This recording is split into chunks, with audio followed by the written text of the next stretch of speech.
గొల్లప్రోలు వెళ్లే దూరంలో దారిలో పెద్ద తోట్ల సంత ఉంది.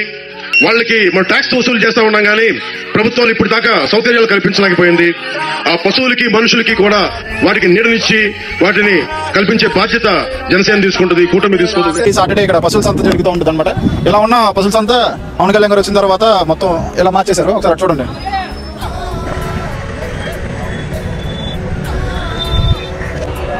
కింగ్ అయినా సంతక పాల్గొనే వంగ గీత పోటీ చేస్తే అడిగాం లేదు, మొదటి దర్బా పోటీ చేస్తే అడిగాం లేదు, ఇంత ముందేమో వరంగారు పోటీ చేస్తే అడిగాం లేదు.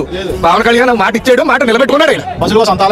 సభా ఈ విషయంలో అయితే సంతకైతే సభా 1,35,00,000తో ఇది కాకినాడ అర్బన్ డెవలప్మెంట్ ఏదైతే ఉందో దాని నిధుల నుంచి పవన్ కళ్యాణ్ గారు తీసుకొచ్చి ఇక్కడ డెవలప్మెంట్ చేశారు. చెట్లు ఓపెనింగ్ అయితే హైలైట్ ఉంటుంది. ఆయనే కొలప్రోలు నుంచి పిఠాపురం నామినేషన్ అయిన వస్తూ చూసి ఇది ఏంటని అడిగితే పశువులు సంత అన్నారు. ఏమీ లేకుండా ఉన్నాయంటే ఆయనే అట్రాక్టివ్ తోసి పశువులకి మనుషులకి నేర ఏర్పాటు చేయాలని చేశారు. కూలిపోయండి సార్ రాకముందు. సార్ వచ్చిన తర్వాత కొత్త చెట్లు కట్టించారు. ఈ జవాలకు నీళ్ళు గడ కుండీలు ఏర్పాటు చేశారు సార్. ఈ చెట్టు కింద ఉండిపోవడం అంటే వర్షం వచ్చినా వార్త వచ్చినా ఇక్కడ తడితే ఉండిపోవడం అంటే అందరికీ చాలా హ్యాపీగా ఉంది. అమ్మకు వచ్చి కూడా కొన్న కూడా మహానుభావుడు పవన్ కళ్యాణ్ చేతులు దండపెట్టాలని ప్రతి రైతులు ఆయన ముక్కున్నారు.